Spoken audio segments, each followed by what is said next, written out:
Assalamualaikum warahmatullahi wabarakatuh. Perkenalkan, nama saya Rahmat Hidayatullah dari program studi Informatika dengan NIM 15240444. Di sini saya akan menganalisis pidato sesuai kaidah bahasa Indonesia.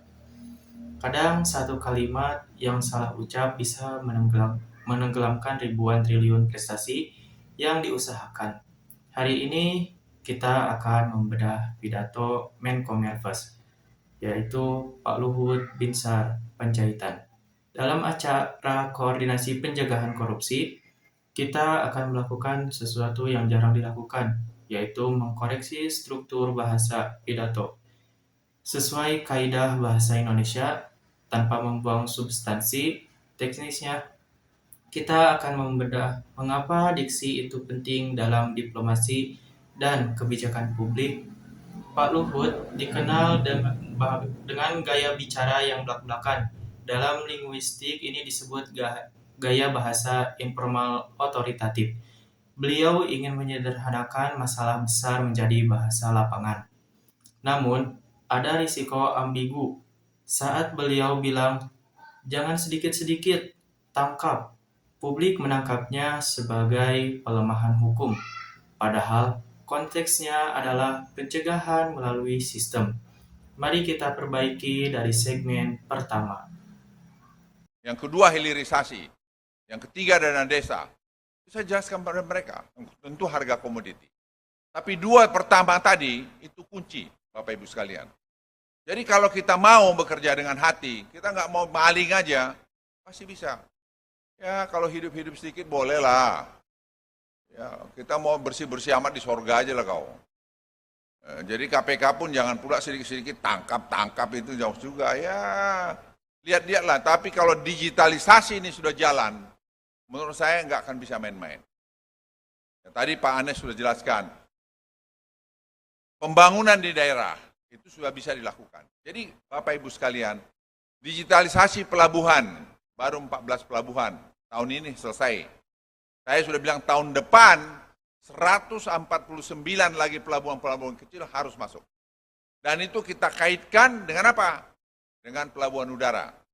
Semua pelabuhan udara kita digitalisasi. Jadi orang mau korupsi apa lagi? Ya. Kalau sudah masuk situ, kan itu uangnya di situ. Udah berapa ribu triliun. Analisis kesalahan pertama yaitu diksi maling. Terlalu vulgar untuk forum resmi yang dihadiri gubernur dan bupati. Kedua, logika hidup sedikit. Kalimat ini sangat berbahaya karena bisa diartikan sebagai legalisasi korupsi kecil. Koreksi sesuai kaidah dan etika, yaitu saudara-saudara, integritas adalah dasar. Namun, kita harus realistis bahwa manusia memiliki celah kekhilafan. Oleh karena itu, fokus kita bukan hanya pada pengawasan moral individu, melainkan pada pembangunan sistem yang memberikan ruang bagi penyimpangan. Mari kita ciptakan sistem yang begitu rapat sehingga keinginan untuk menyimpang pun tidak bisa terlaksana. Saya hormati Ketua KPK, teman-teman menteri dan para gubernur, wali kota, bupati mungkin yang ada hadir. Saya kira pertemuan ini sangat penting karena kita bicara efisiensi negeri ini. Tadi sudah dijelaskan panjang lebar oleh Pak Firly mengenai apa yang dikerjakan oleh juga Pak Anas. Saya sebenarnya melihat masalah itu, saya hidup selalu mencoba melihat masalah itu jadi sederhana. Jadi di breakdown supaya sederhana, supaya memecahkannya mudah. Karena kalau kita mempersulit masalah, tambah sulit untuk pemecahan, karena nggak tahu mulai dari mana. Tapi dalam perjalanan saya lihat semua, waktu saya ditunjuk oleh Presiden untuk mengurus masalah e-katalog ini, saya terus terang bergumul hampir setahun, kok enggak ketemu anunya gitu. Sulit. Akhirnya saya pikir-pikir harus ada perubahan. Saya lapor Presiden, Pak, mungkin perlu di restructuring ini e-katalog. Karena e-katalog itu ada 1.600 triliun yang bisa kita masukkan ke dalam. Yaitu 1.200 triliun dari belanja pemerintah dan 400 triliun belanja dari BUMN. Itu sama dengan 105 miliar dolar. Nah, jadi kita nggak usah nyari mana macam korupsi, ya itu salah satu tempat korupsi udah. Jadi sarangnya targeted. Jadi kalau ini kita bereskan, keluar itu akan pasti makin baik. Oleh karena itu dilakukan perubahan, dibikin Pak Anas masuk, yang tadinya berkali-kali saya dorong supaya masuk dia katalog itu sebanyak macam barang kita, karena saya ketua TKDN, itu susah. Saya minta pada Bapak Presiden, mohon Pak kalau boleh Pak Anas jadi ketuanya. Proses Pak Anas masuk ini pun berliku-liku.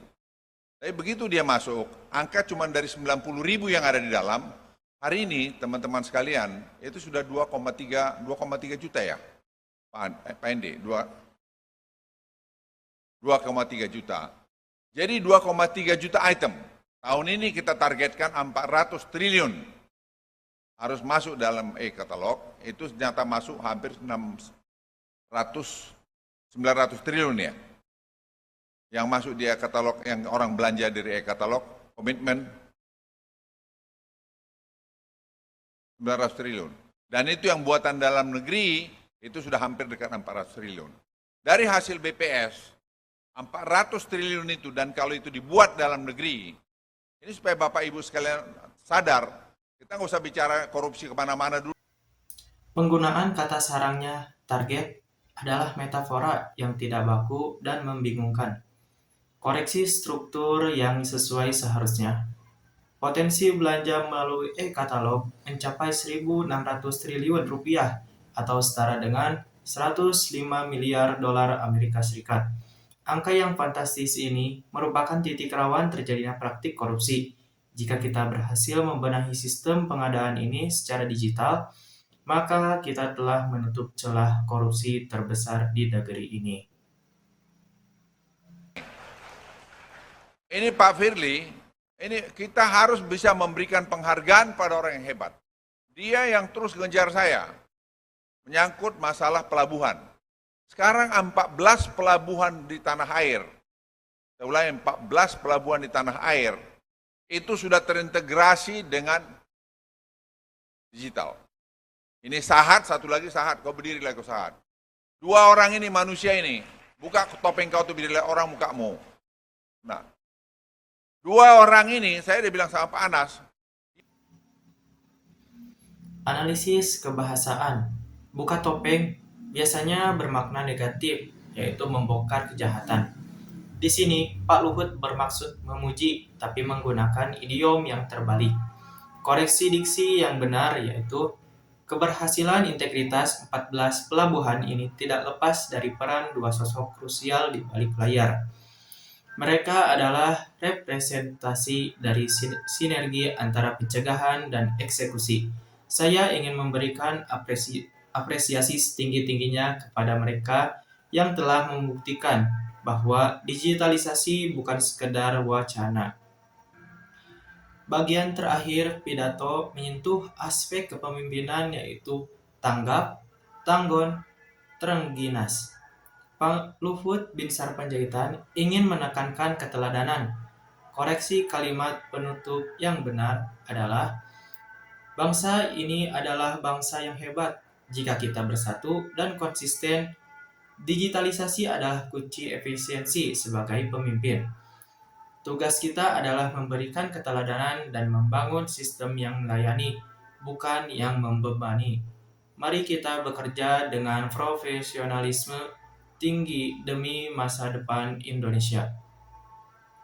Kesimpulan dari video panjang kita hari ini adalah, inti pidato Pak Luhut sebenarnya sangat revolusioner, yaitu digitalisasi sebagai pembasmi korupsi, yang lebih efektif daripada sekadar menangkap orang. Namun karena disampaikan dengan bahasa yang kurang tertata dan diksi yang provokatif, esensinya sering tertutup kontroversi.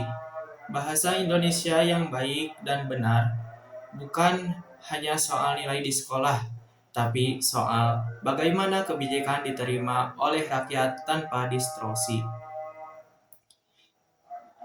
Sekian analisis pidato Pak Luhut bin Sarpanjaitan dari saya. Sekian, terima kasih. Wassalamualaikum warahmatullahi wabarakatuh.